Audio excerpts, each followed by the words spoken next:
online Viva Voce examination of Mr. A.S. Pillarson. Foremost, I would like to welcome Dr. Nigel Ajay Kumar, the external examiner from Bengaluru. Welcome, dear Professor. Secondly, I would like to welcome Professor P.K. Subramaniam, the Dean of School of Humanities, Professor B.R. Shantha Kumari, the Head of the Department of Philosophy, Internal Doctoral Committee Member for the thesis, Professor S. Pondicherry, Head of the Department of French, External Doctoral Committee Member of the thesis, Professor Indra, Department of Philosophy, Professor Mumtaz Begum, the Dean of School of Education, and all the other deans of the various schools for this event. Most welcome, dear professors. In addition, I would like to also extend a warm welcome to all the heads of the departments from various departments of this university, faculty members, research scholars, students, and the esteemed guests who are here to participate in this event. I welcome all of you. With your permission, I would like to introduce Dr. Nigel Ajay Kumar. He holds a doctorate in theology, and the title of doctoral thesis is "What is a Theological Answer via an Analysis of Chenkia's Theology of Religion." At present, he is at the Center for Studies, preparing a book on theological research methodology. He has also authored a monograph, namely "What is Religion? A Theological Answer" in 2013. Besides, he has co-authored the following books: Christians in the Public Square in 2015, Exclusive 2015, Religious India 2006, 500 Years of the Reformation, Prospects for India 19. Apart from this, there are also certain articles on the following topics: what is Kierkegaard and Indian theology, Indian cinema and theology,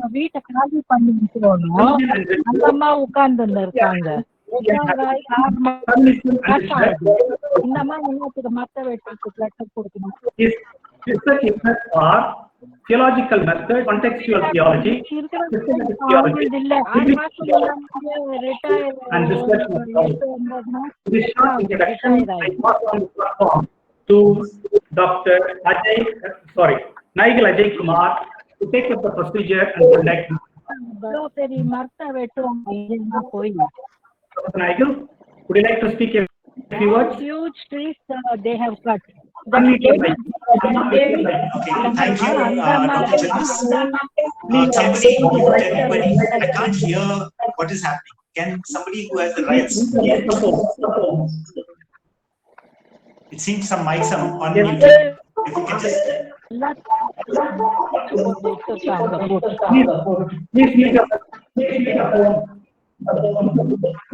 I can't hear. Can everybody mute their mics? Yeah. Or I think the host can mute mics. I think Dr. Shanti Kumari's mic is on, and it's just that there's cross. I can't hear. When they're speaking, they can unmute their mic, but it's just initially so that. Okay. Now mute your all those who are participating, switch up. Okay, can you hear me? Just confirming, can you hear me? Yes, Professor. Go ahead. Oh, okay, thank you so much. Okay, so thank you for your welcome, Dr. Jonas, and thank you for your introduction. To Pillarson, Mr. Pillarson, A.S. Pillarson, thank you for your work. I do want to appreciate you right at the onset for all the hard work that you've done in this work. It's very evident that It's almost an important part of your life. You've invested in this research. The topic is important, and the work is a significant research project. And I would like to honor that and say that it is an important work, and we should take this seriously as we listen to you. I will ask you to present your work in about 25-30 minutes, if you can, a summary of your work. And then after that, there will be 3 types of questions that I will ask. One will be more descriptive, trying to see your work. One will be more analytical, where I will try to probe some questions about your work. And the third part, I'll be looking at more constructive aspects of your work. So that is how I'll be framing the questions. But for now, I look forward to hearing you to present your work briefly within 25 to 30 minutes. So over to you, Mr. Pillarson.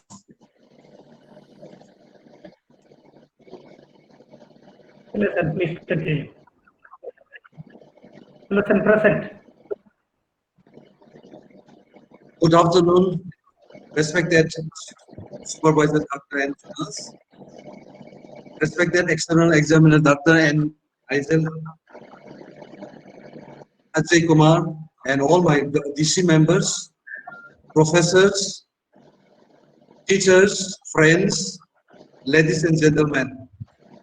Once again, I on my behalf and on behalf of our department would like to extend a warm welcome to this Viva. The topic that I am working at, I have submitted the thesis is entitled as Cultural Identity of the Manipur Nagas Amid Tribal Theology and Globalization. Overview of the thesis. The thesis has 4 chapters, excluding introduction and conclusion. In introduction, I have discussed review of literature, questions, research question, objective, and methodology. Chapter 1 deals with profile of the study area and participants. Chapter 2 is on Naga worldview, political, social, economic. Chapter 3 deals with Nagas and their cultural identity and influence of globalization. Chapter 4 is on Nagas and Christian tribal theology of identity, followed by conclusion. In conclusion, findings is there, and some proposal, development, and appendices. Review of literature. These are the review of literature, some of the review of literature that I have done on Nagas, Nagas of Manipur, theories on Nagas, cultural identity, Naga cultural identity, Christianity and cultural identity, indigenous Christian tribal theology, globalization, globalization and culture, globalization and indigenous culture, globalization and Naga cultural identity, globalization and theology, influence of globalization on the marginalized like the Nagas, globalization and indigenous people in Manipur. Having done this review of literature, I come up with this research step. Through this review, my topic for this research was made clarified, and also I identified 4 things that very few studies are available on globalization. Yes, was developing tribal theology identity.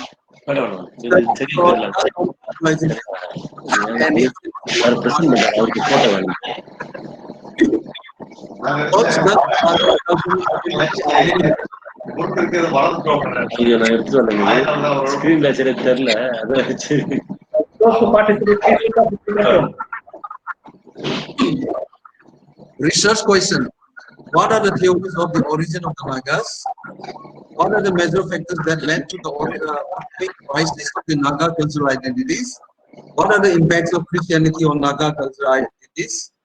Next question, what are the influence of globalization on Naga cultural identity and how to cope with globalization? What are the means to discover, promote, preserve the uniqueness of Naga custom and cultural identities? How will the goals of Naga political movement, formation of Naga political identity be achieved without rediscovering, promoting, and preserving Naga cultural identities, and why and how should contextual indigenous Christian tribal theology identity be formulated. Objectives of this study. One, to analyze how far or how much Naga cultural identity have been affected due to westernization, modernization, Western missionaries, and Christianity. To examine the influence of globalization on Naga cultural identity. To study and identify the functions of Naga cultural identity in the formation of Naga identity. To explore and analyze Naga's cultural identity processes within the real socio-cultural context in Manipur. To construct or formulate contextual indigenous Christian tribal theology of identity. Coming to methodology, information for the study was obtained through various methods of data collection. One, primary source was collected through survey questionnaire of 336 respondents purposefully conducted during October 2013 to January 2014. Two, additional information was collected through personal interview, 21 respondent, focus group discussion were divided into 3 groups with 8 members each. So altogether, total respondents for this research that I have collected were 381. Data from various secondary sources, government documentation like census, handbook of statistics, books, journals, online sources, newspapers, and magazines have been used to substantiate the findings of the study. Methods. The study uses SPSS for the analysis. Univariate analysis like frequency tables have been used. Cross-tabulation of key variables have been carried out. Chi-square tests have been carried out. Information from interview and focus group discussion were used to substantiate the findings of the primary survey. Limitation of the study. Rigid sampling was not used in this study. Since culture may best be studied through ethnographic methods, survey instrument used for the study may not reflect the true culture or identity of the Nagas. Chapter 1 deals with the profile of the study area. So this is showing the 4 districts where I have collected the data. Senapati district, Tamenglong district, Ukrul district, Chandel district. Now this is the information of those profiles that I have collected. First column deals with the those questionnaire, then interview and focus group. This is the profile. Now, chapter 2, Naga worldview. The chapter deals with the Naga worldview. Naga constitute one of the major ethnic groups of Manipur.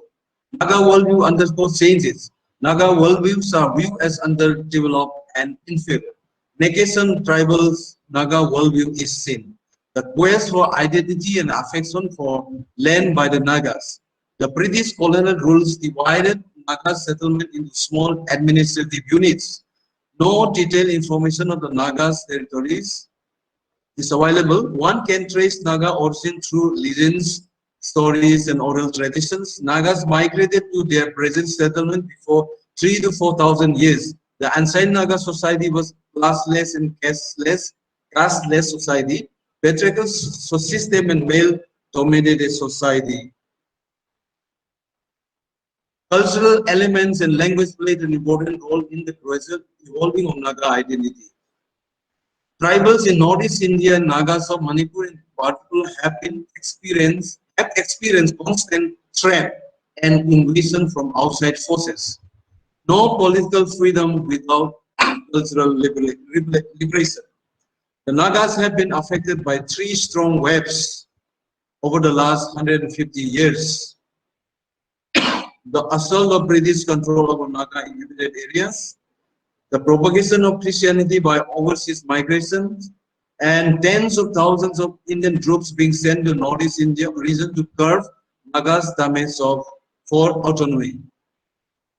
Beginning of the Naga political consciousness was seen through the formation of the Naga Club in 1980. Submission of a memorandum to the Simon Commission by the Naga Club in 1929.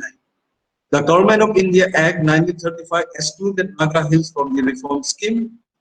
Factors which broaden Nagas' worldviews are the British rule, English education, Nagas exposed to outside world during the World War I and II, and Christianity.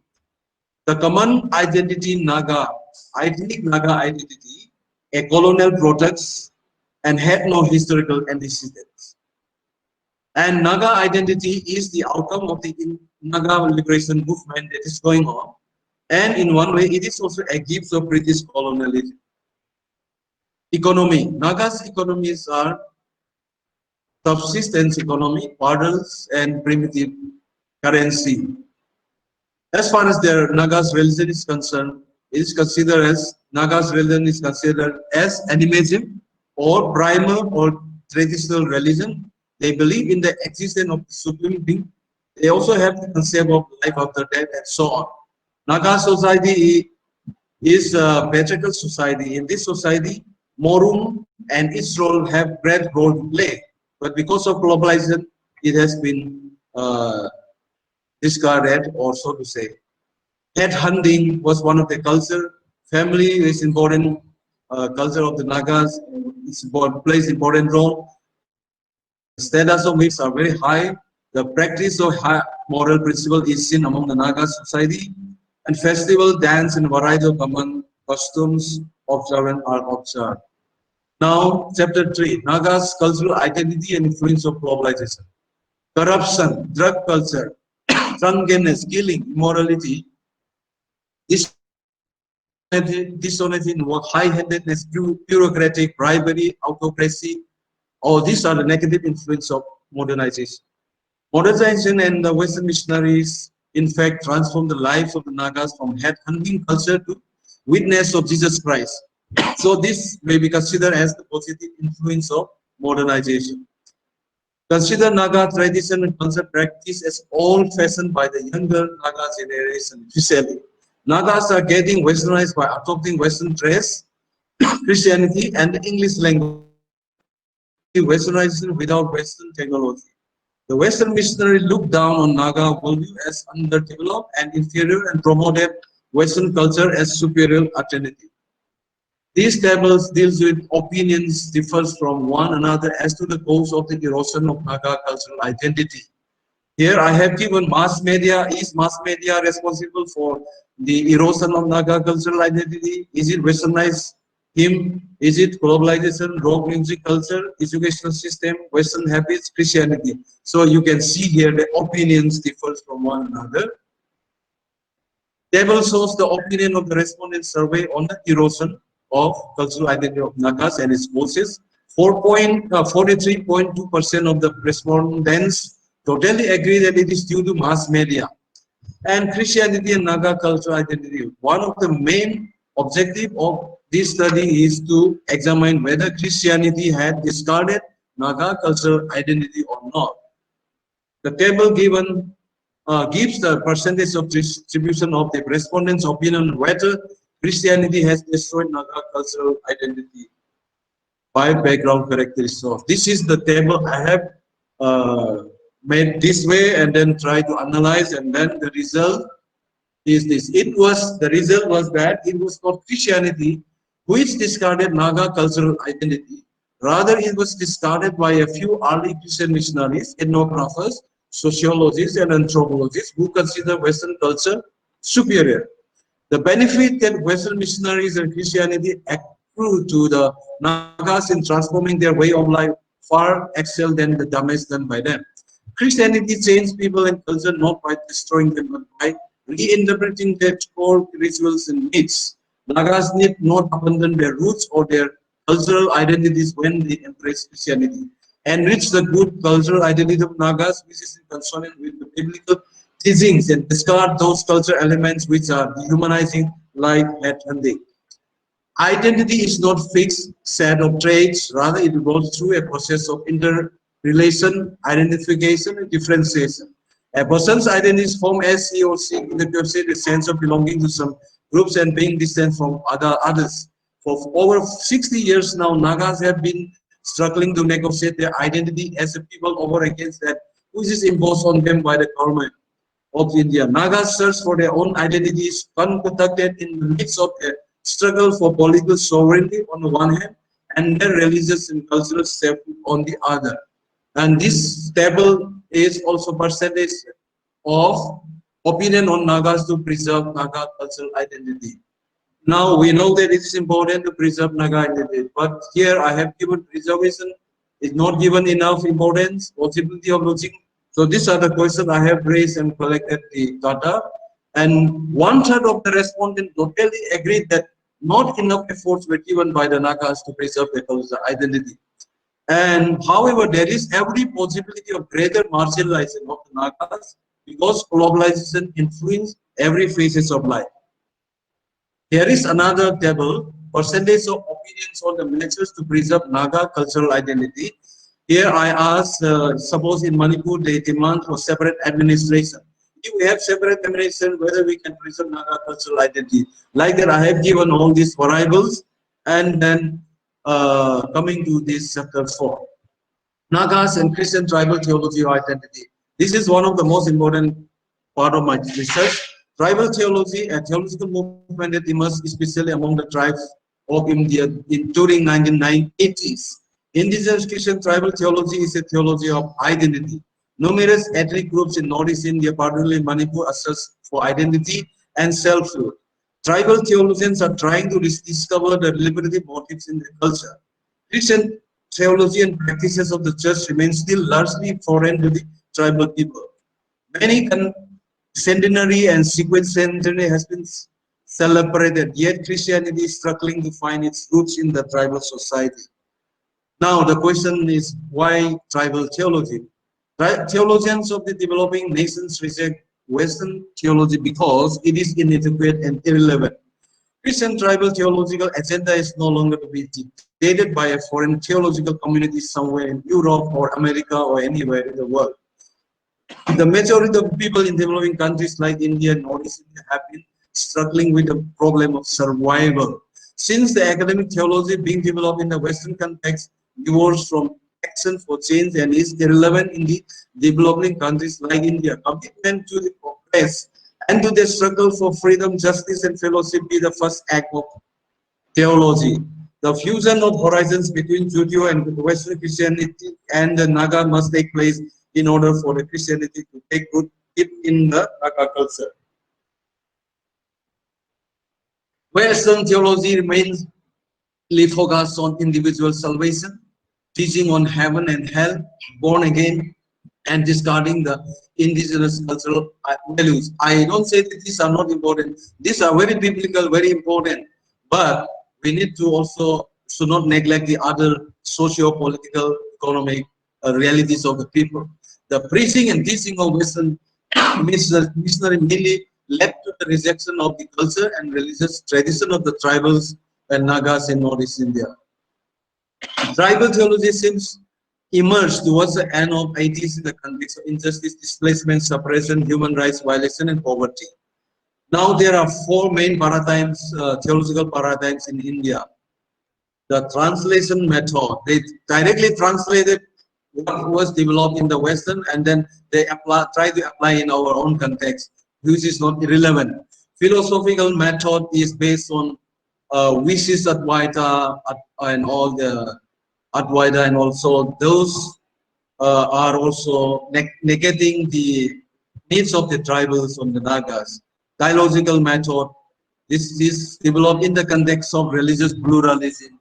And liberation method, which was actually Indian liberation theology, was influenced by the liberation theology being developed in Latin America. So all these theological methods being developed are not able to cater to the needs of the tribal. So tribal theology need to be formulated.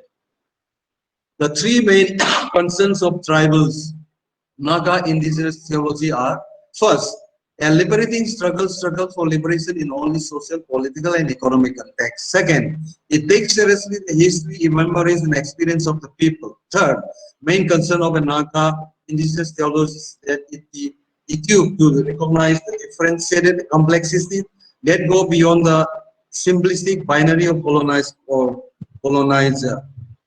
Here I have given this graph to show whether developing tribal theology is necessary or not.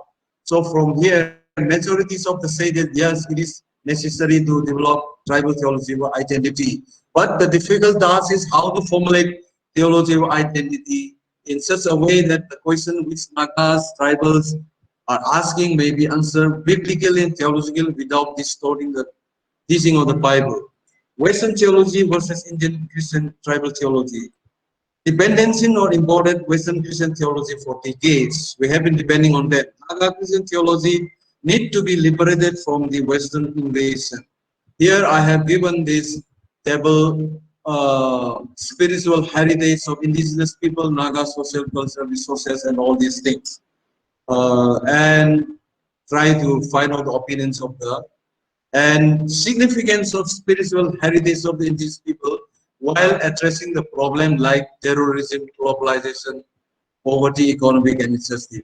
How Naga theologians have used their socio-cultural resources in doing tribal theology can be seen from here. Whether Christian tribal theology need to be liberated from the invasion of Western freedom, from the invasion of Westernized Christian theology is necessary. So calling for constructing indigenous Christian tribal theology. Now, one of the things that we need to do is developing the Naga Christology, Naganization of Christ. Tribal theologians have a responsibility to rediscover the true image and the real message of Jesus Christ. It is also possible for the tribal in Northeast India to affirm that Christ was at work among them before they embraced Christianity. So this is how I have mentioned the Nagas need Christ who is like Nagas, Christ who understands them. Jesus Christ must be real to us as a fellow tribal living in our culture and speaking our language. Naga needs Jesus who can speak Naga language, who can understand it.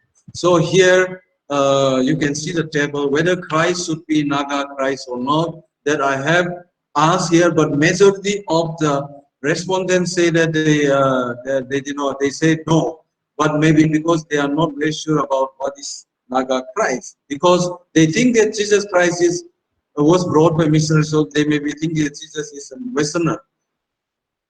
There exists a dichotomy in the opinion with almost equal number of questioners agreeing and disagreeing. Christ must become a Naga Christ simply means making Christianity clothe itself in Naga culture or making Christ present among them, the Naga as a Naga.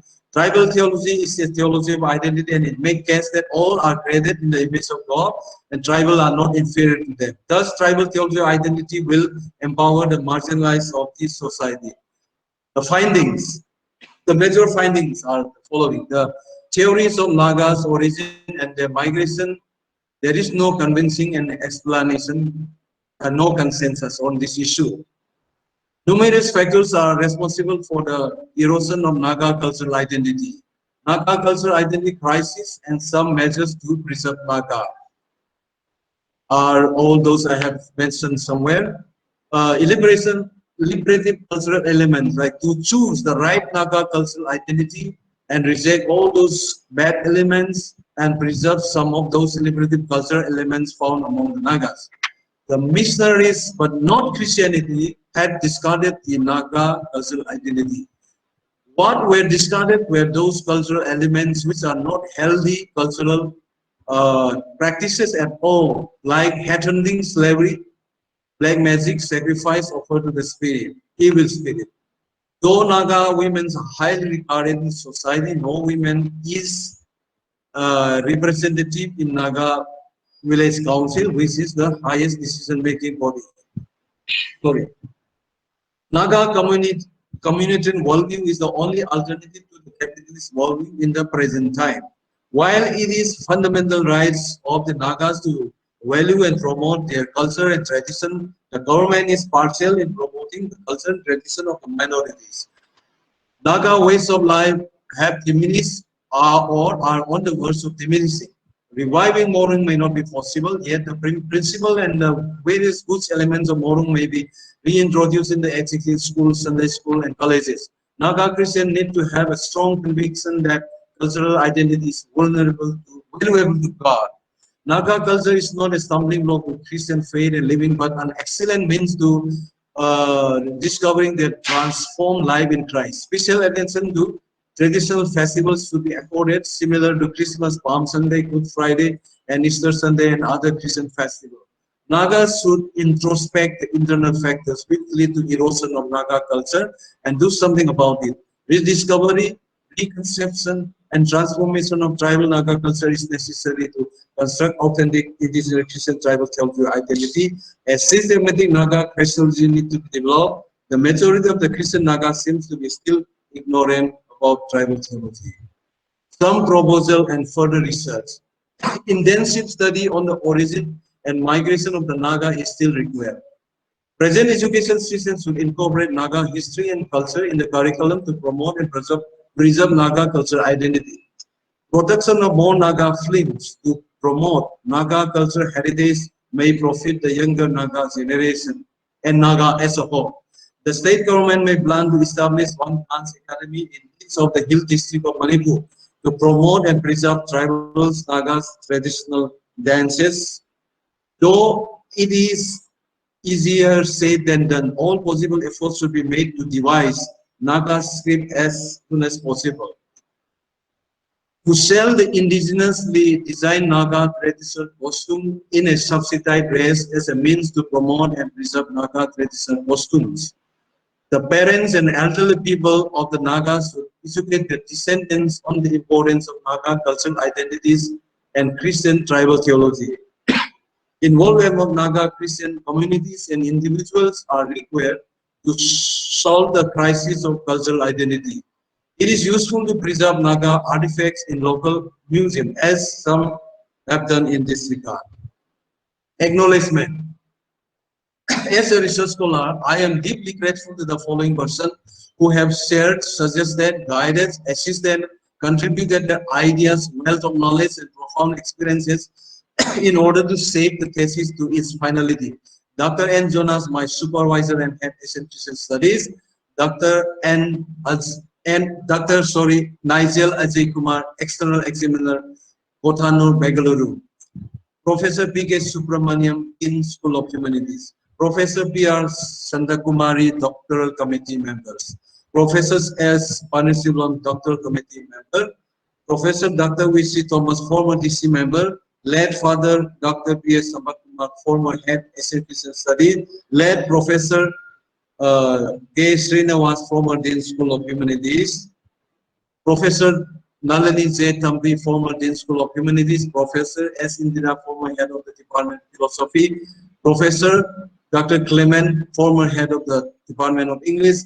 Dr. Lusomi Raman, Assistant Professor, Department of Economics. Reverend Dr. M. John Prasad, former Principal, Jubilee Memorial Bible College, Urapkam, Chennai. All the faculties, professors, associate professors, assistant professors from Pondicherry Center Universities, as well as from other parts of the countries who are participating in this Viva. I want to thank all of them. I also want to thank all students and PhD research scholars of Escande Chair in Asian Christian Studies and Department of Philosophy, Pondicherry University, all the students and PhD research scholars of Pondicherry University and outside the university. Special thanks are due to all those who had participated in the questionnaires, group discussion, and also in this field work, and who has assisted. Thanks are as well to accorded to the University Grant Commission for granting me RGNM, SRF.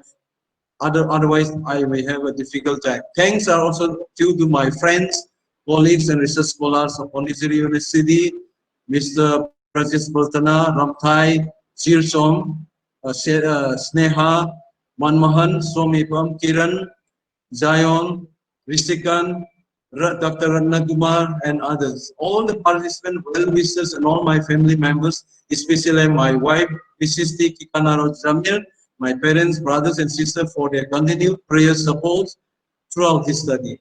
The researcher expresses immense thanks to the directors, chief librarians, staff of the research center, archives, and library, chief warden, boys, men, deputy chief warden, and the warden of the Pondicherry University, and all of them for their support, guidance, and permission to avail the available facility for this research, doctoral research. Above all, I thank and honor and I give honors and gratitude to God the Almighty. This is the Morung. This is no more. As I said, that Morung is one of the center for research, and this is already discarded after they have converted to Christianity. Naga Sombanipur, Naga dance, Naga dance. Oh, these are some of the Naga students and PhD research scholars I had interacted during my fieldwork in Manipur. Some of the Naga academicians I had interacted during my fieldwork in Manipur. Interacted with Naga church leaders, Naga women leaders, social activists, social workers during my fieldwork in Manipur. Images of Naga downloaded from internet. This is showing another Morung on the left side, and right side is again Naga with the traditional attires. Luiru festival is one of the major festival of the Nagas in Manipur. Of course, there are many other festivals there.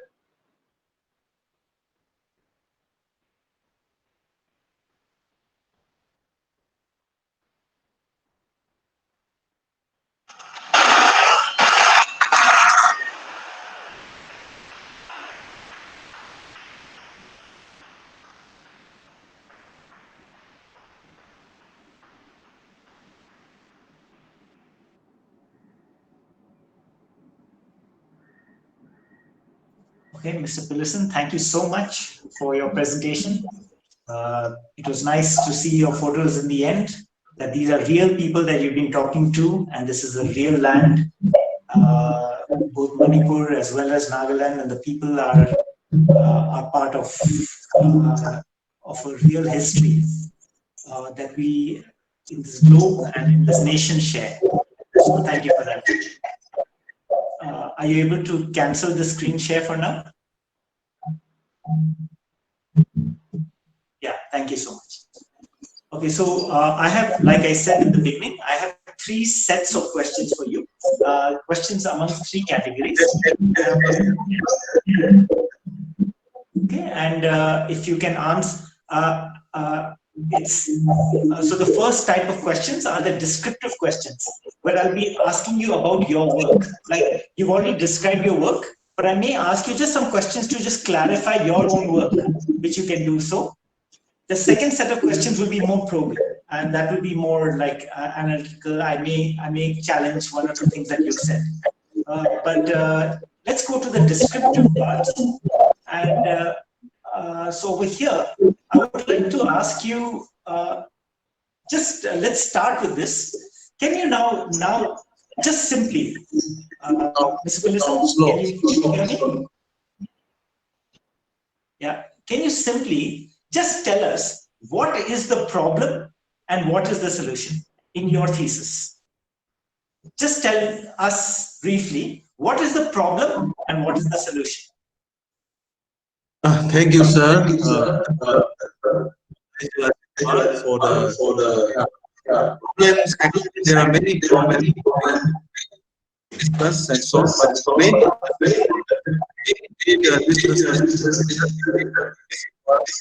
actually Naga culture crisis is through so to say in this globalized world. You know that you are getting more westernized, and then people think that whatever comes from the West is good. What belongs to us is something inferior. One of the major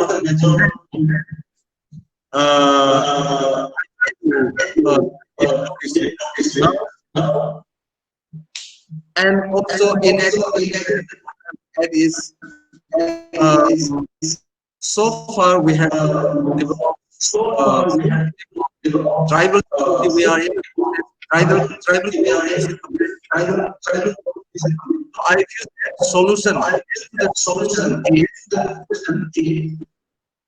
We know that in the Bible it is clear Genesis first that they are created in the image of God. So no one is higher. Developing this kind of tribal theology is one of the solutions. This is just an attempt that tribal. I try to develop tribal identity. It can somehow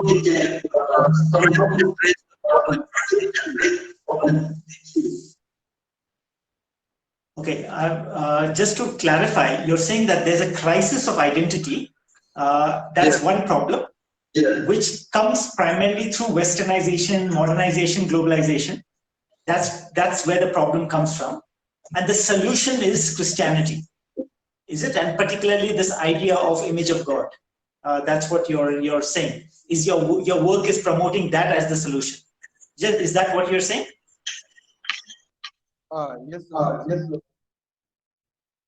Hello, sir. Yeah, can you hear me?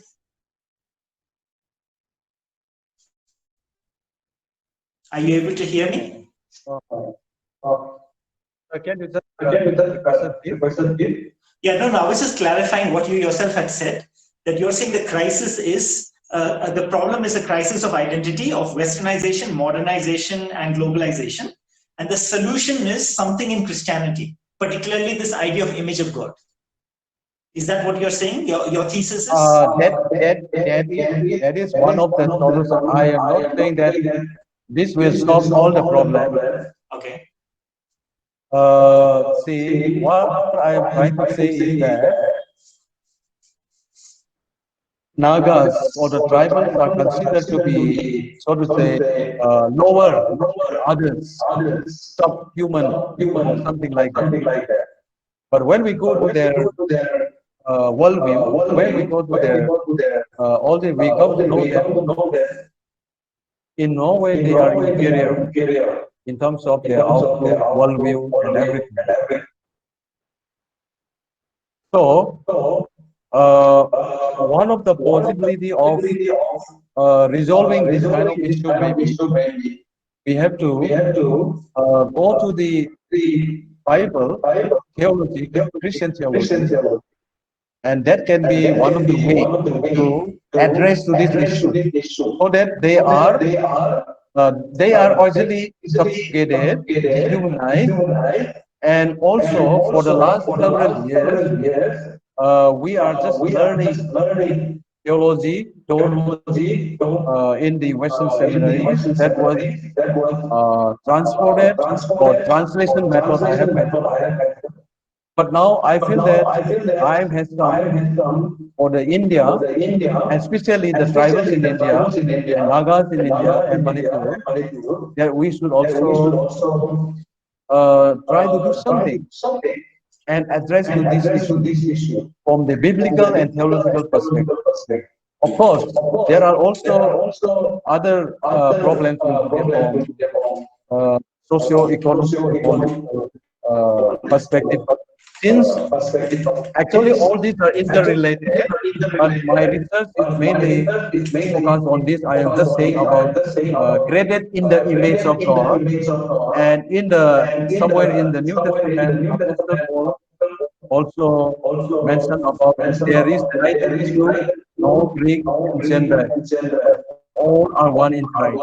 But in reality, there are so much of divisions, so much of classification, and there is still the voice of the tribals subjugated. And so, what I'm trying to say is that we have to come out with this kind of theology so that our identity can be restored.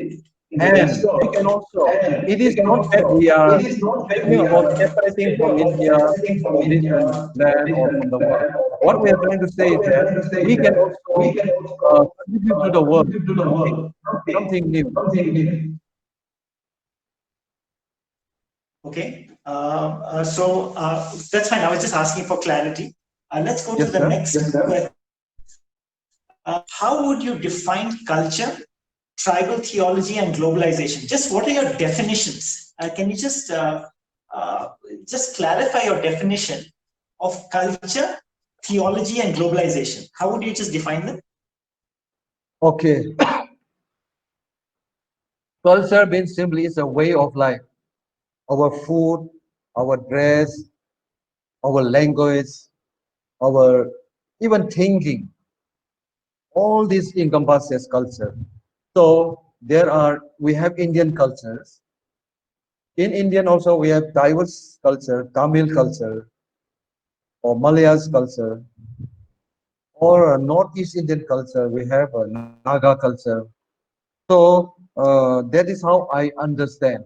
But the idea that what I want to relate to my research is that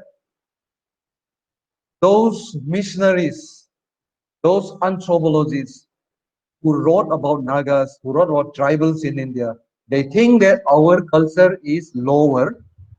Even they think that we don't have culture. So they want to just replace everything. That is why fully our Northeast Indians are, in terms of their way of worship, also fully westernized. Christian hymns already replaced in the churches, and also so like that I think. So that is how I understand. Second thing is theology. Theology actually basically is about two words. It comes from Greek word theo is God, logia is word, or some say science.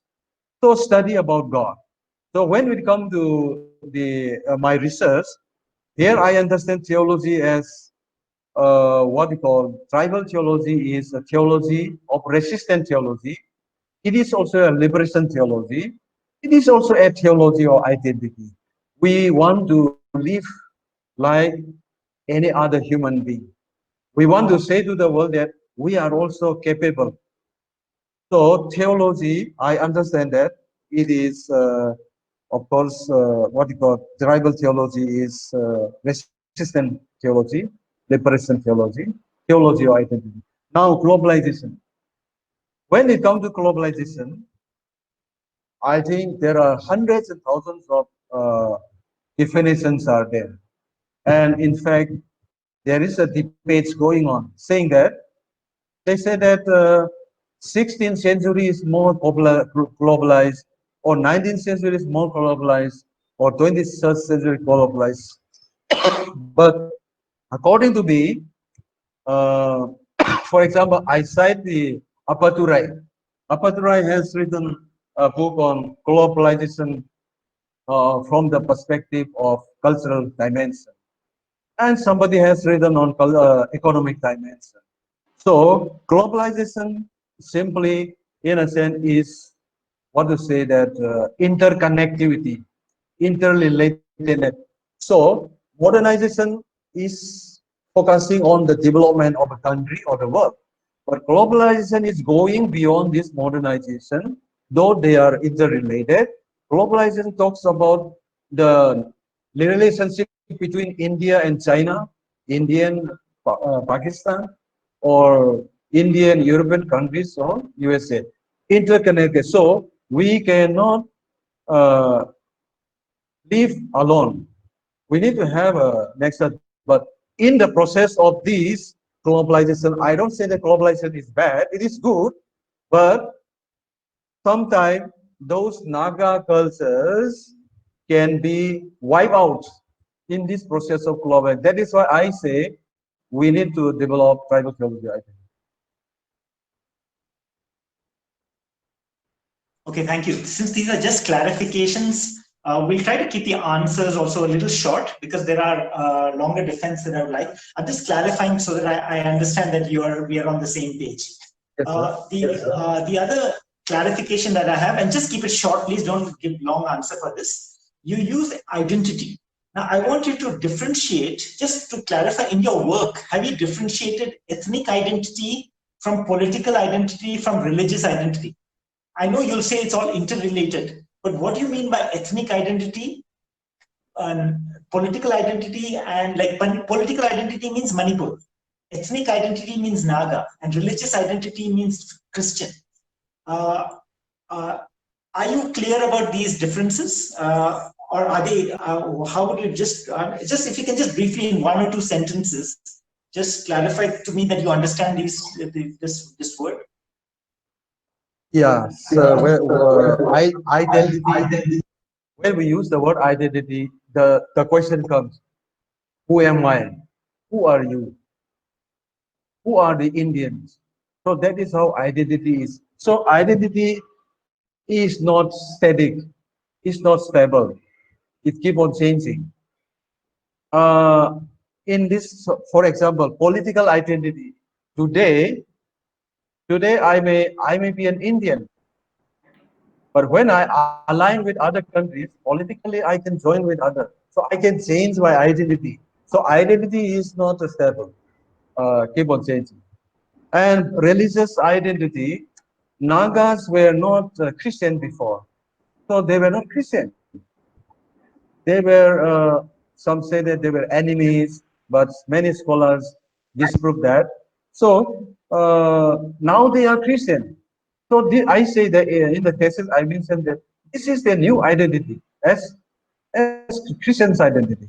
Now ethnic identity, actually ethnic identity can be Naga, it can be Garo, it can be Mizo, it can be Thado Kuki, ethnic identity. It can be ethnic chameleons.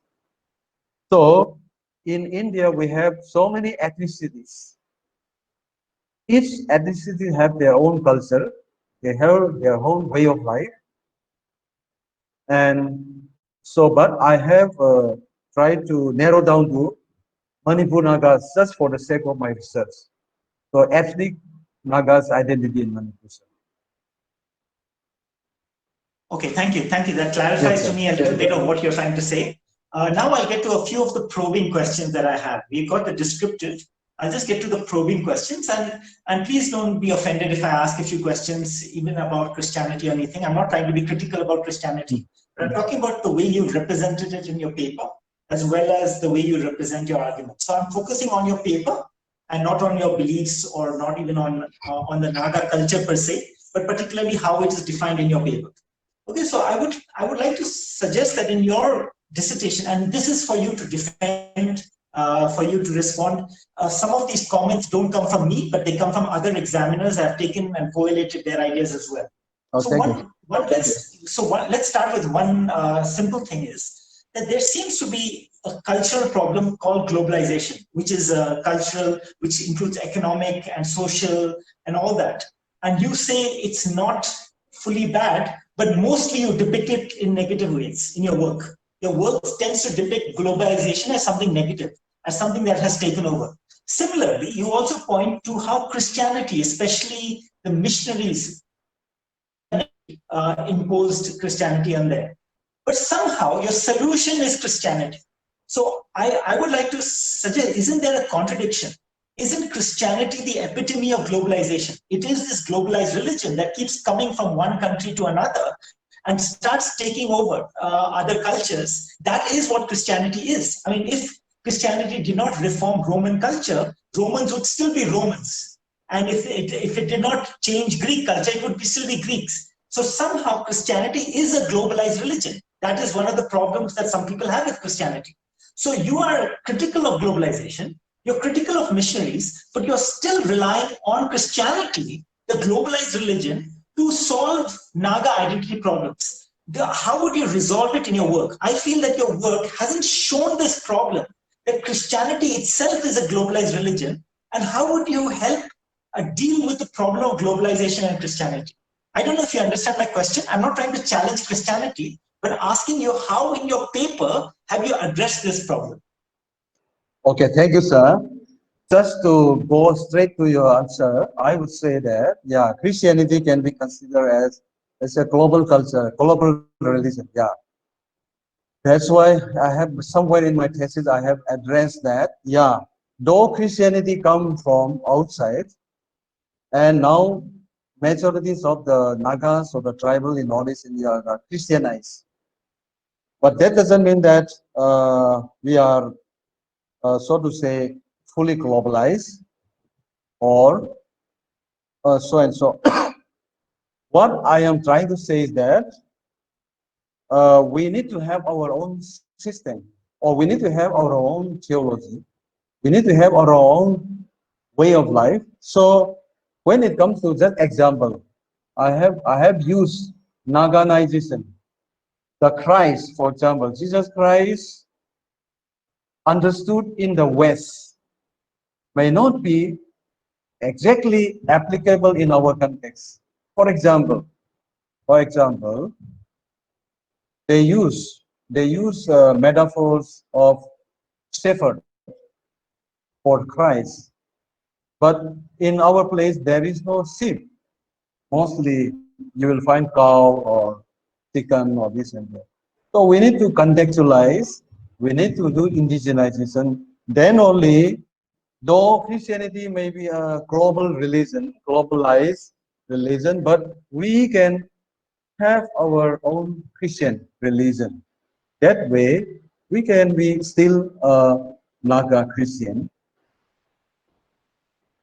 Sorry if I may interrupt, Mr. Pillarson. Just thing is, I Yes, guess sir. the fundamental question is, why Christianity? I mean, if you want to restore your ancient traditions, and if you want to restore your identity and recover that which is good of the Naga culture, and Christianity is only 100, 150 years old. In fact, only 100 and like maybe 20 years old. So why are you going back to Christianity to solve the problems? Why aren't you using the ancient resources of your own culture to solve your identity problems? What is this? Why are you even bringing in Jesus? Or because this is all globalized words. This is coming from a Middle East religion is coming over here. And now I'm not trying to. I'm just trying to say, have you dealt with this problem in your thesis of why Christianity is needed? Yeah, so can you just repeat again? Yeah, so my concern is why Christianity? Why do we need Christianity and to address issues like globalization when Christianity itself came with the problem? So you're saying Christianity, yes, you need to contextualize it. Yes, you need to recover it. You need to make Naga Jesus. But why do you want to bring Jesus in the first place? Find your own local heroes. Find your own local thing. So this idea of why Christianity is useful, have you addressed it adequately in your dissertation? Actually, sir, I have concentrated more on that, but due to the space problem, I might not have elaborately mentioned that. But I think I have already done that.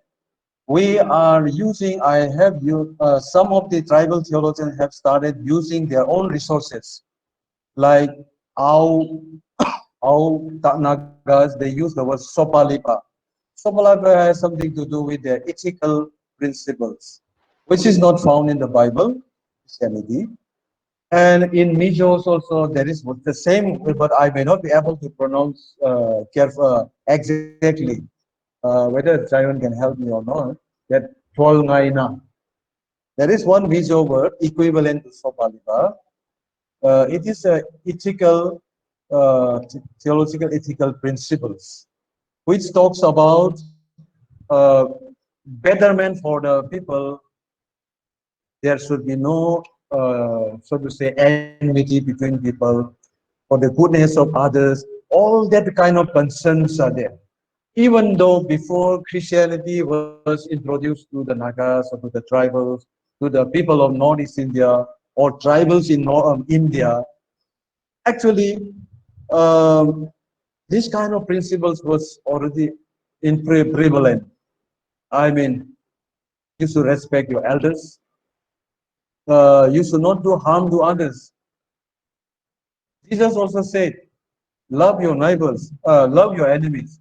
So when we look at the biblical teaching and our tribal worldview, actually there are so many things that we can use it to solve this problem.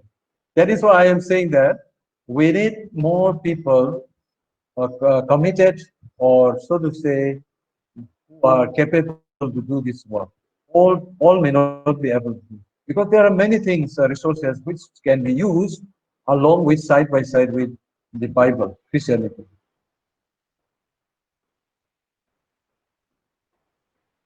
Okay, thank you, Mr. Pillarson. Thank you, sir. The next question that I have is, uh, uh, there seems to be a lot of criticism in your paper about economic injustice of globalization, especially the idea of exploitation of the poor, and even especially the market, the free markets that come and take over lands. However, when you come to Manipur and Naga context, there we don't see that exploitation particularly. What you seem to show in your paper is the problem of, oh, dress, or the people are losing their cultural values, they're becoming more individual. So one we have, and then you're saying, oh, then people are getting rich, wanting to get richer. Where in Manipur and Nagaland, and especially Manipur, do we see economic exploitation on the basis of globalization? I wasn't able to see that in your work. Is that represented, the economic exploitation of globalization? Oh, yes, sir. Yeah, thank you, sir, for that. One thing I just want to point out is that we have a metropolitan city like Mumbai, Delhi, Kolkata, like that. But Northeast is a small market, and we don't have big companies like Chennai, Tamil Nadu, Hyderabad, and like that. That is why, according to that, I have presented in my paper, in my research. So just dress, or even in economic terms. And but in the long run, now the government, the present government, Narendra Modi, Prime Ministers, and they have used this look is act is policy. From look is policy, now they have changed to act is policy. If we really implement this, then it will come in a big way. Then there is every chance for to this globalization, the impact, the influence and impact of globalization will be totally different. Right now, there is no railway in Imphal, in Manipur, where I come from. So the context of our place is still very different from the other part of the city. So accordingly, I have addressed in my paper, sir. Thank you for the clarification, and that's actually a good clarification about how right now we see a microcosm, and eventually you can see that in the future we are Yeah, in the even future. even if the globalization does not hit us from the west directly, it can hit with the government's policies coming into and taking over lands and that kind of stuff. So now, how do you suggest the solution to this economic reality is your solution? See, it cannot simply be an issue about identity. Identity is about culture, right? About who am I as a Naga. But how do we address the economic problems? How do we address the exploitation problems, the future problems? How do we get the culture ready for that? And is the Christian gospel, if it helps, how will it help? Or in your work, what are the actual ways you can counter the economic backlash that you're going to get? Sir, there is one best solution we have is Naga worldview, which focuses on the communitarian concept of Naga culture, which is against to capitalism. If we really develop this kind of system, I'm sure that not only in Northeast India or India, but entire globe, we can solve this problem. Why? Because this Naga concept or communitarian concept is such that they don't, that is not profit oriented. It is community centered. So they have a concern for the well-being of the others first. But now this globalization is concentrated in the hands, few people. And the majorities, they don't have access to it. The name itself is very good, very interesting, but majority have no purchasing capacity. So that is why I say the only alternative that I can see today is that Naga worldview, which focuses on the communitarian concept of this understanding. If we can adopt this system, then I think there will be no more corruption, there will be no more injustice. As I have mentioned in my paper, there are so much of corruption, even if there is no so to say, MNC, multinational corporation in Manipur, but still then injustice and also corruption is very high, sir. So I think that though, yeah, Yeah, thanks, Pillarson. That was a good answer for that. If I may then add further, this is a question that actually came from another examiner. And this person said that if it is true that Naga values are so good and the worldview is so good, then how do you justify the anti-Meitei sentiment in Nagas? And how do you justify the anti-Kuki sentiment in Nagas? Now, you might feel victimized, yes, it's true. But if you feel that you have also not victimized, then that may be unfair. So this, I don't know who said this, but this is an important question. That is your society such a model society that left to your own, you will be good naturally and you will be fair to everybody else? Have you not also been oppressive? And how would you counter that in Naga society?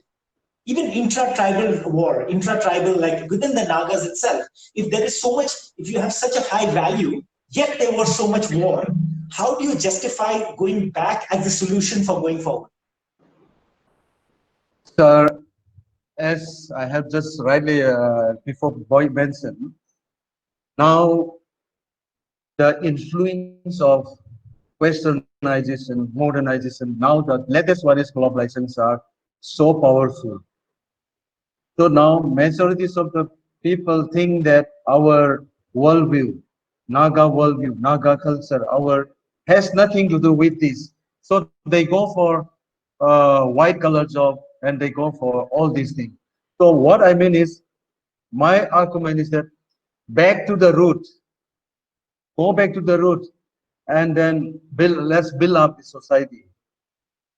So then only we can somehow rebuild the world. Otherwise, if we follow these present trends, a time will come where there will be no place for this, those who are below the poverty line or those who are unable to speak out.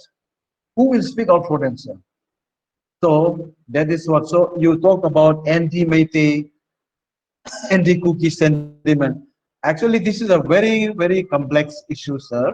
I may not be a right person to answer all these things, but I can, from my own, I can just say something. But this is because of this issue that lots of ethnic conflict have happened in Manipur and between different ethnic groups. But I feel that there is a solution also. Solution if we work hard, if we try to understand each other. That is why I have mentioned somewhere that the ethnic conflict problem in Manipur as well as in Northeast India. Just for the sake of my research, I have just narrowed down to Manipur. But this problem is actually the problem of the entire Northeast India. And there are many experts, more intellectual, more experienced than me, and they have written several. So I think if I give the answer also, may try this. One thing I can mention is that if we go by the historical development, there was we have to go back to the British time. For example, when British try to fulfill their desire, their plan, they use Kuki and they will attack the Nagas. So during that time, they have only created enmity between two groups.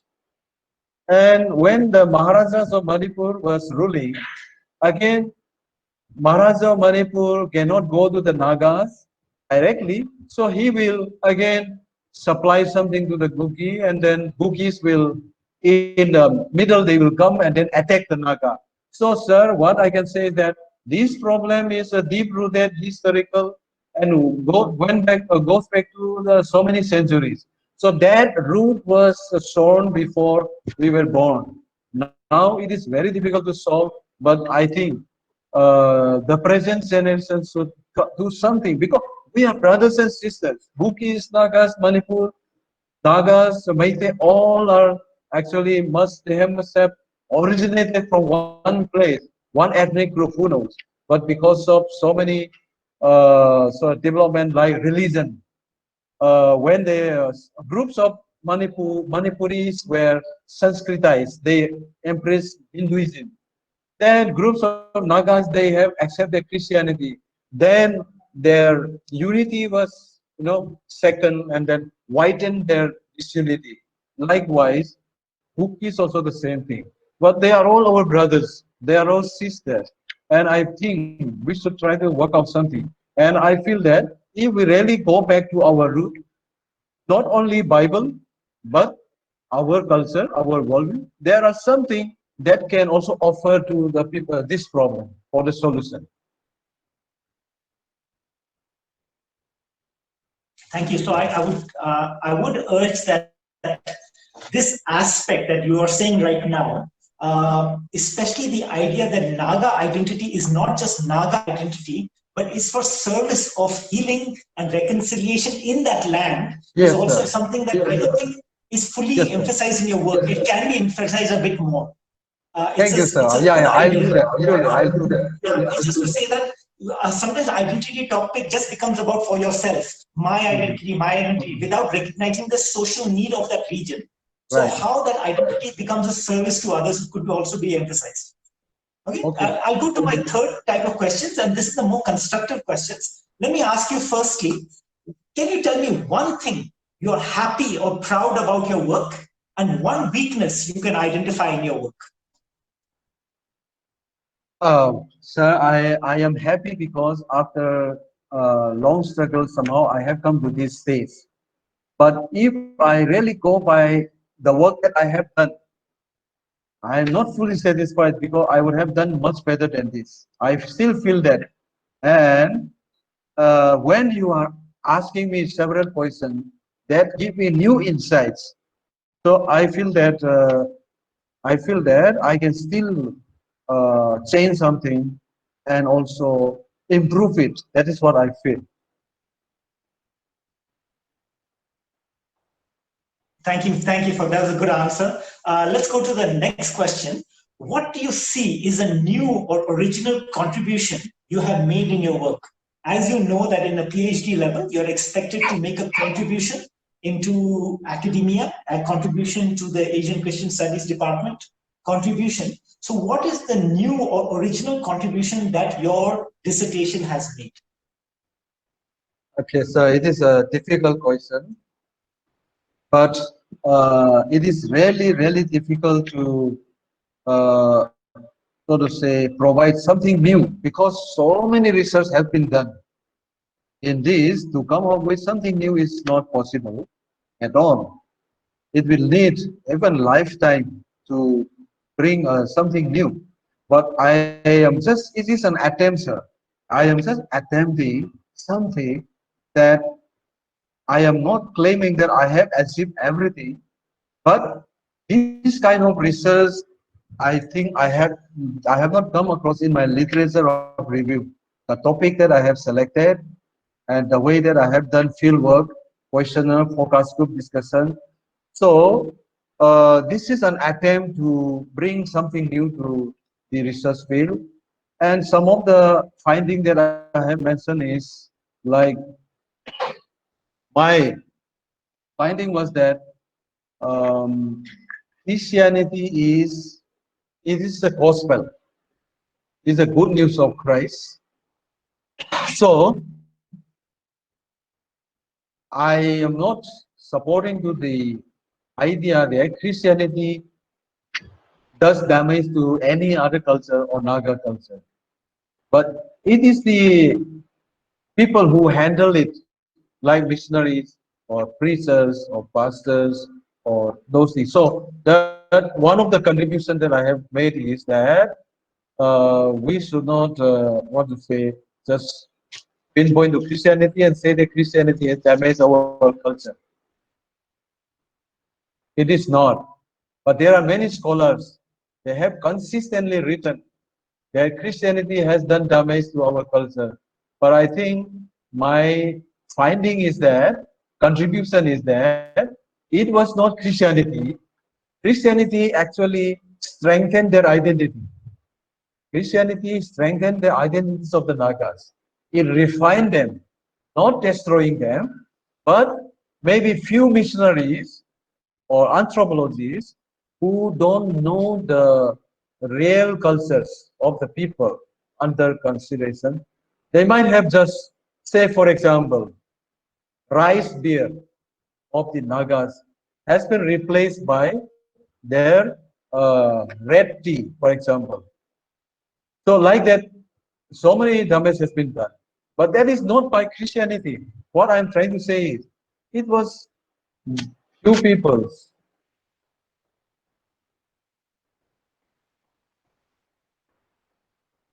Thank you so much. That was a good answer as well.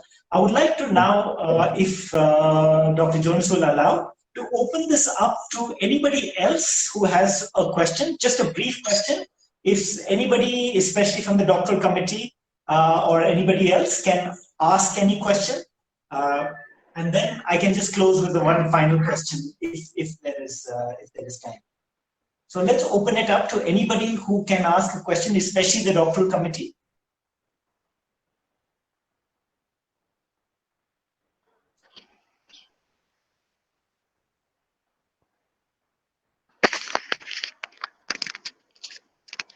Hello. Yes. External examiner, sir. Nigel Kumar, sir. Hello. Hello. Yes, ma'am. Father. Yes, ma'am. Yes, ma'am. Can you hear me? Yes, audible. Go ahead, ma'am. So actually, that has been a thoroughgoing analysis and cross-examination of the topic. I was listening to it throughout. That distinction which the external examiner made between cultural identity, religious, political identity, all that was a good one actually. And plus did well. And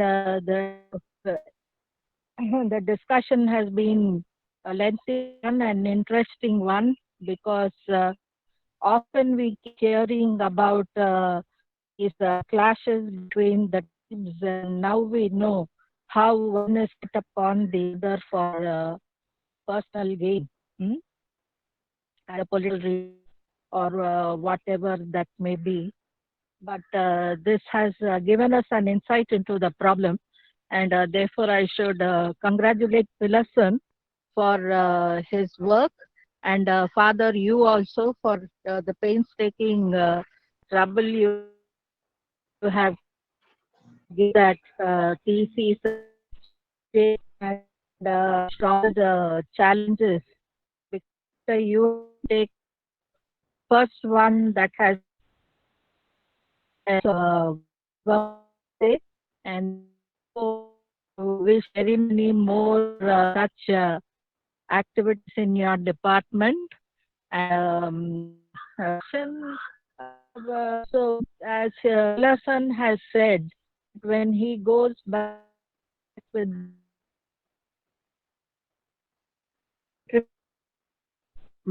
there, I wish him good luck in that, because he has interviewed and surveyed a vast section of the people, has a good insight and first-hand speech of the issues involved, and therefore I can I have no questions, because all this I have been listening and it was a good one.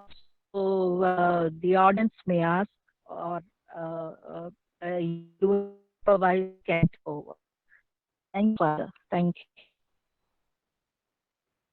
you. Sir? Hello? Hello?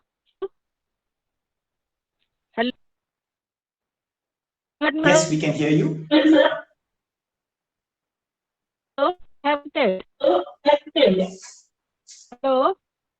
Hello? Hello. I have finished. Okay, yeah, then you can mute your Was mic. it clear what I was trying to communicate? Yeah, it was very clear. Thank you so much, ma'am. Yeah. Yeah. Thank you, sir. Thank you. Are there any other comments or questions directed to Pillarson or something?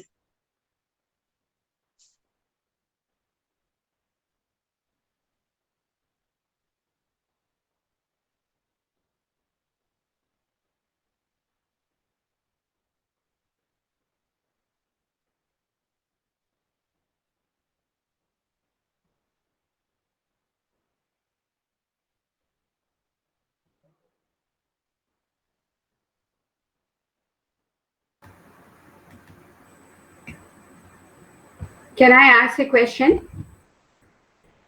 This is Dr. Lakhimai.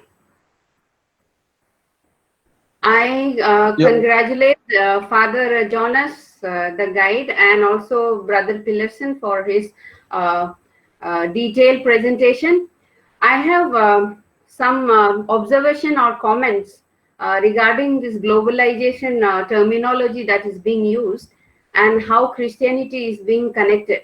I don't know if Brother Pillarson is taking globalization as an, homogenization factor. I think many writers from Nagaland could disagree with that, because writers like Estherine Kire, in their work, they have also mentioned about how modernization or globalization have affected the cultural identities or the practices, traditions and practices of Nagas. So this, I think there should have been some kind of clarity between, while trying to connect globalization, Christianity, and Naga culture. I don't know much about in case of Manipur, but when it comes to Nagaland and opinions of Naga writers like Estherine Kire, who are making so much in-depth study on Naga culture, and even Temsulao for that matter. There is a lot of even negativity that is attached to how coming of Christianity have taken away some of the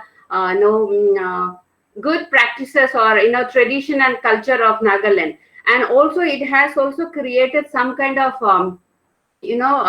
the upper class or lower class group. In terms of those who have embraced Christianity, they are presented in their works as they have embraced Christianity, embraced Western culture. This was the topic that discussed and talked about in their work, and how there is a transition, and how there should be a kind of balancing act to preserve the good that is in the practices of Naga culture. And I agree with also Brother Pillarson that Christianity did not harm Naga culture in some ways, but I think you should have made some kind of distinction in what way it was good, and in what way it was taking away the the culture and tradition. So can you please in 3 lines explain me this, how you connect globalization, Christianity, and Naga culture? Just 3 lines.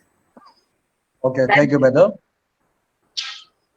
See, I did research on the this Naga issues in Manipur, based in Manipur, but globalization is everywhere.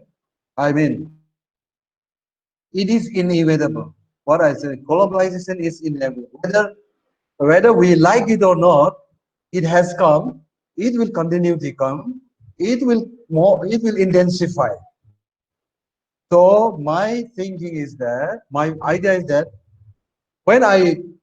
through my review of literature, I come to know that there are debates going on, that some say that globalization is bad, some say that globalization is good. But now we have to go beyond good and bad. There are both positive and negative aspects of globalizations are there. So our debates now is not whether globalization is good for Nagas or the Boros or the Parsis or Garos or Mizos, no, or bad. That is there, but we have to go beyond that. That is beyond that, because this is something we cannot avoid, we cannot control. It is not in our control. It will come. So what I have just tried to do is that, what I'm trying to do is that, in a small way, each communities, including Christianity, tribal societies, there are so many, what you call, groups are there. Everyone has a responsibility. So whether we like or not, Christianity, globalization, these are all now part and parcel of our life, madam and sirs and everyone. We cannot avoid it. Every day we are facing this problem, good and bad. So the only thing is how to cope with the globalization. Suppose simple thing is mobile phone, internet. That is why I said children should be taught how to use mobile phone, internet. If we misuse it, there are many negative influences there. Brother So Pillarson, I just wanted you to connect it to culture. How do you maintain that, tribal culture or Naga culture in this context? I know globalization is all kind of integration, but there are also question of people fearing globalization is making us into a kind of one page, global community. We are not, because each ethnic group have their own unique culture and tradition. So what I'm trying to say, ask you is, get a clarification from you is, how do you connect this preservation of culture and tradition in the midst of all this? Maybe in 2 lines you can just tell me. that is why I said, madam, we should to preserve our identity, our culture in the midst of this globalization. We should use our local made, indigenous made material, maybe dress. We should produce our own food and then popularize it. We should also celebrate more of our festival, so that to maintain and have a balance, but not fully negating others' good thing. Whatever good thing that is coming through globalization also, we should welcome it and cherish it. But at the same time, we should not, so to say, just go along with this influence of globalization and totally cut off from our roots. That is exactly what I have tried, attempted in this thesis. Okay, thank you. Yeah, thank you, madam. Thank you. Okay, thank you so much, ma'am. And any other question? We may have time for one more. Any comment from anybody? Any question?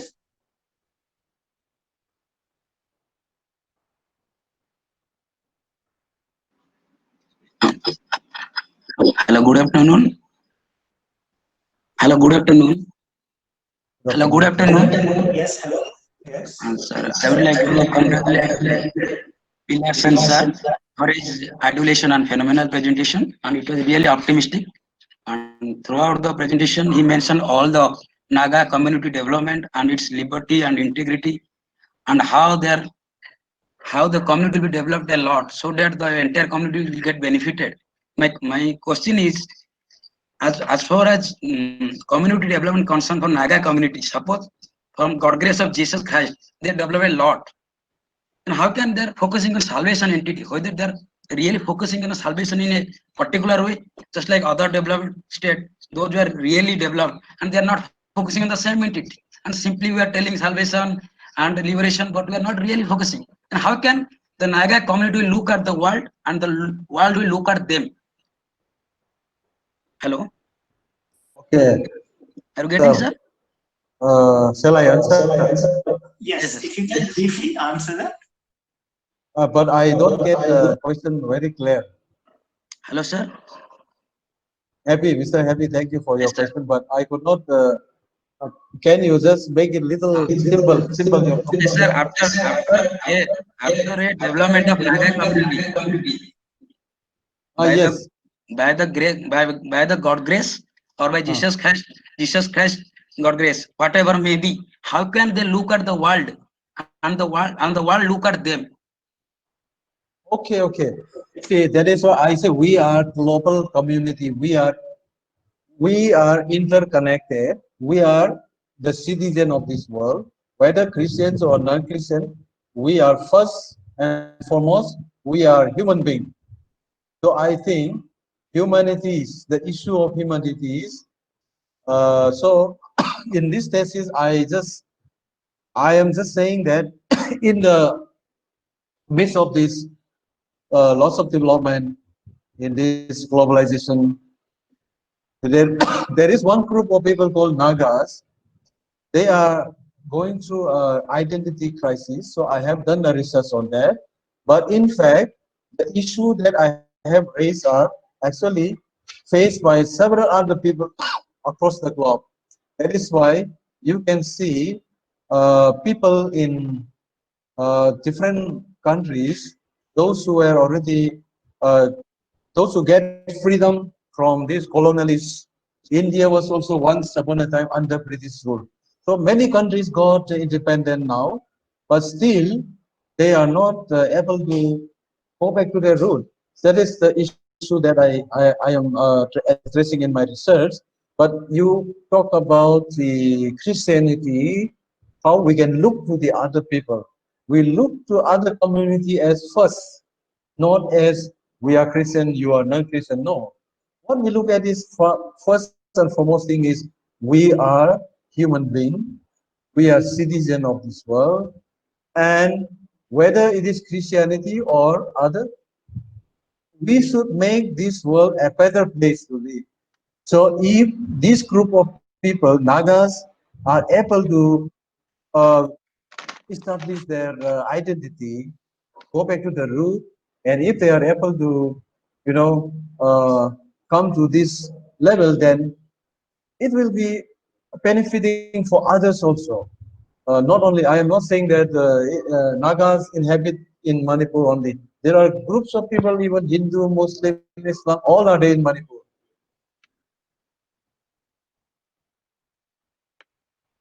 Okay, thank you so much, Mr. Pillarson.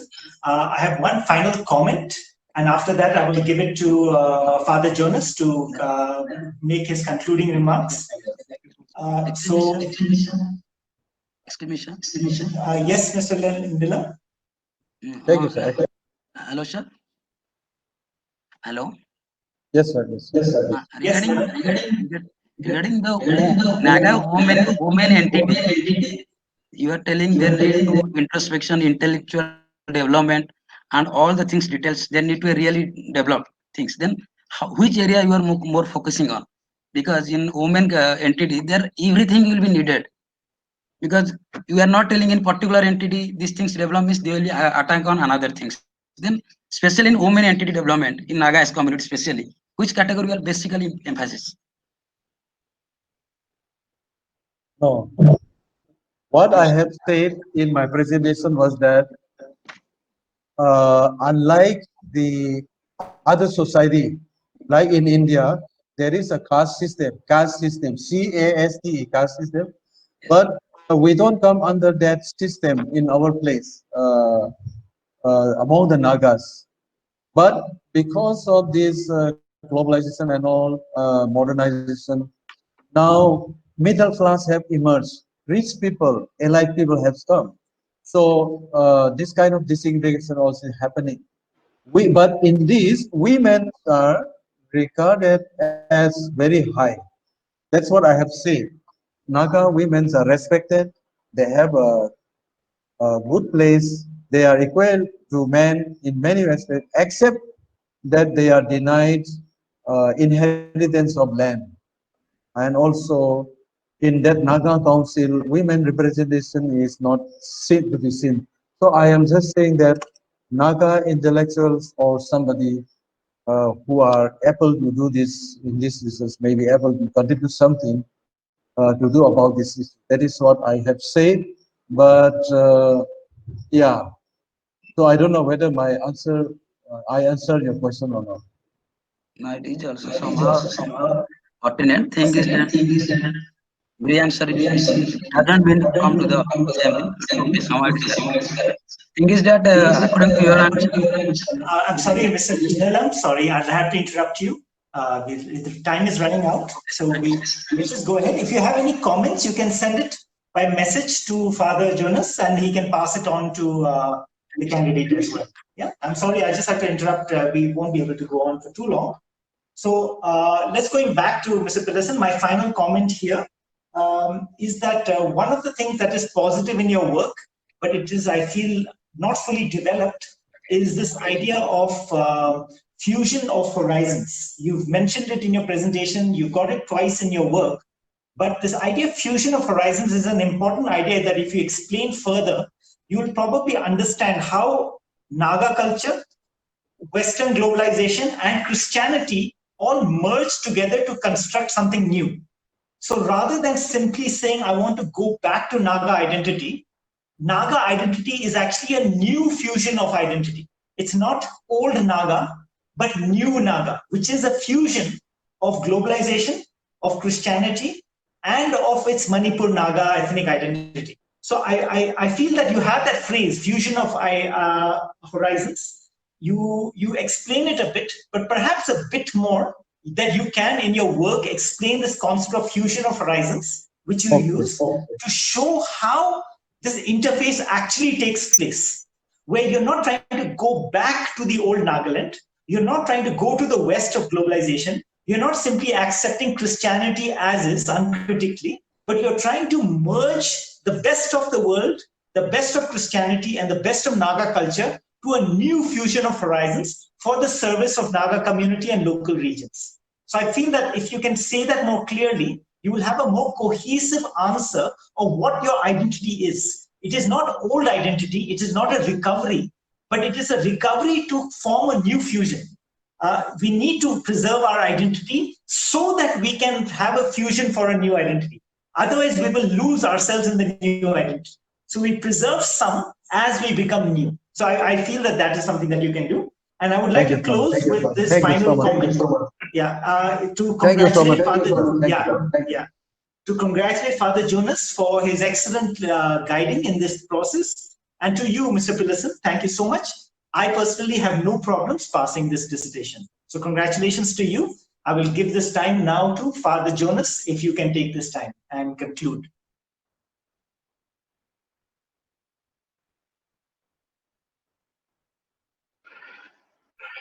Thank you, Dr. Nigel, Ajay, Kumar. So we appreciate your presence, your presentation after the presentation of the candidate. Apart from that, I'm very much indebted to you for your generosity to have accepted to be the external examiner. Moreover, I personally do appreciate your patient reading of the thesis, judicious judgment over the same, and at the end, a very constructive, not criticism, but appreciation of what has been done and what could be done.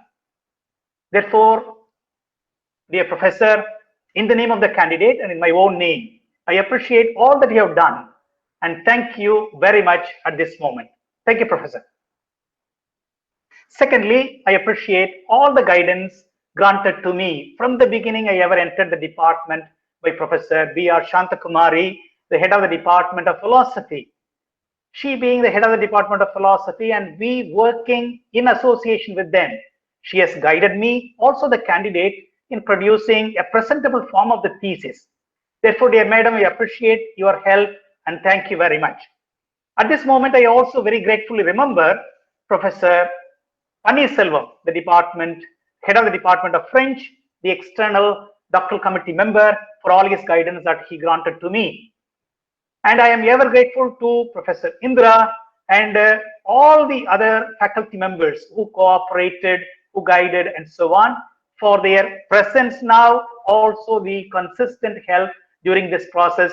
Thank you, dear professors and faculty members. I'm very grateful to all the former deans who had been in the process and thank them very much because without their help, all these procedural methods could not have been successfully completed. Therefore, thank you very much, dear deans. Now coming to our own research scholars and the research scholars from other departments and the students. It's a kind of definitely undeniable support by their presence. Therefore, the department appreciates all of you for your presence today and your presence before, and thank you all very much. In all, at the end, I thank you all very much for your being present and your participation. Thank you so much. Pillarson, would you like to say a word? Okay, sir. I take this opportunity this time to thank all of you, especially my supervisor. I have already mentioned before also. If Dr. Jonas will not step into this, then my research will not have reached this place. So time is not there. So I want to say so many things, but I just want to say thank you, Father, for your help. And Sir and Dr. Nigel, Ajay, Kumar, your comment, your question, everything are very insightful. And I will definitely try to work on those comments and suggestions you have given. And thank you for accepting and then being to be the examiners for this Viva. And not forgetting all others, even I can see several other, even Sir Shia also here. I just want to thank you. He was a former HOD of this applied psychology. I thank all of you, but especially my doctoral committee members, Professor Madam Dr. Shantha Kumari was always supportive. She was always there. And then philosophy department is just like our department. Every time whenever we have, they used to be there. And then Madam Indira, Professor Indira was also very helpful. Unfortunately, and she always helped me. And Asian Christian Studies scholars. And also now let Dr. Srinivas is no more, but he was such a wonderful professor throughout. He was really helpful, and I really miss him. We all miss him. And Professor Pannisilvan also was very supportive. In the middle, before Father Jonas picked up as a guideship, I used to go to Professor Pannisilvan. At that time, he was the in charge of he was the registrar in charge of the university. He helped me a lot. So all of them, and then I also want to mention Dr. Clement, former department of this English. He was just like he just like sometimes he also just act like a guide. Sometimes he said he give me valuable suggestion in the absence of Father Jonas before I get the new guide. So I thank all of them, and I can see Madam this, and also especially I should mention Dr. Lusomi Raman, economics department. He is from my own place, my own people, but even though he was busy, he never said no, come. If you have any doubt, research is mine, but just helping. So Dr. Lusomi was really helpful for me, and he helped me a lot. So thank you so much. And Dr. Lakimai also, he is one of the, so to say, he is just a assistant professor, but actually Madam Lakimai Mili is more than assistant professor. She is just like a mother figure for the entire Northeast student here. All the problem we used to go to her because she is the in charge of the Northeast legal cell. So that's how we have, and also many other, Madam Valerie Dhakkar, Madam MD Venla Lonkumar. I see she also joined in this meeting during the initial stage of my research, and I am not mentioning the names of all those professors in social science department, and also this sociology, and also this social work and social exclusion inclusion. applied psychology, English, French, all of them were very helpful. So I want to thank all of them. And not forgetting Sister Susila is another very supporting research scholar in our Christian studies. And our research scholar Nagaya, Murali, Dibankar, Maria, Vedagiri, they are all very supportive, and I just want to thank them also. Some of them, Dibankar, Reverend Dr. Dibankar also was here, so I want to thank all of them. Vedagiri also is still here. So with these few words, and not forgetting all my friends who are here, like Dr. Ratnakar, Mohan, Nishikanda, then Kiran, and also Zion, and others who are not here, like Somipam, Lamthai, all those research scholars, uh, they have helped me. So I just want to say thank you to all of them. And even I can see that Nirmala also used to give me sometimes suggestion, helping when I was doing my research. Co-scholar of Lamthai and Nirmala, she is from Manipur. And above all, I want to thank the university, the administration, and also the hostel administration, and especially the School of Humanities, Madam, especially former Dean, Dr. Nalini Thambi, was also very helpful to me. She used to give me time to time. Whenever I asked, she used to reply me.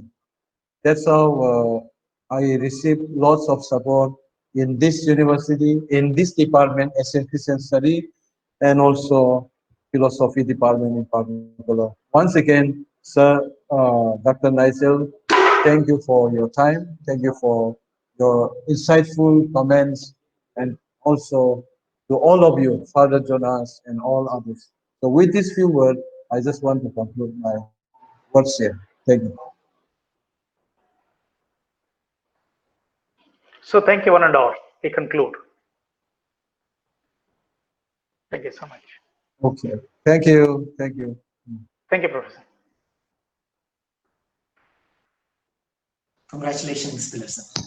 Professor, Wait, but not declaring. please declare officially. Congrats, Dr. Jonas, and congrats, Dr. Pillarson. Yes, sir.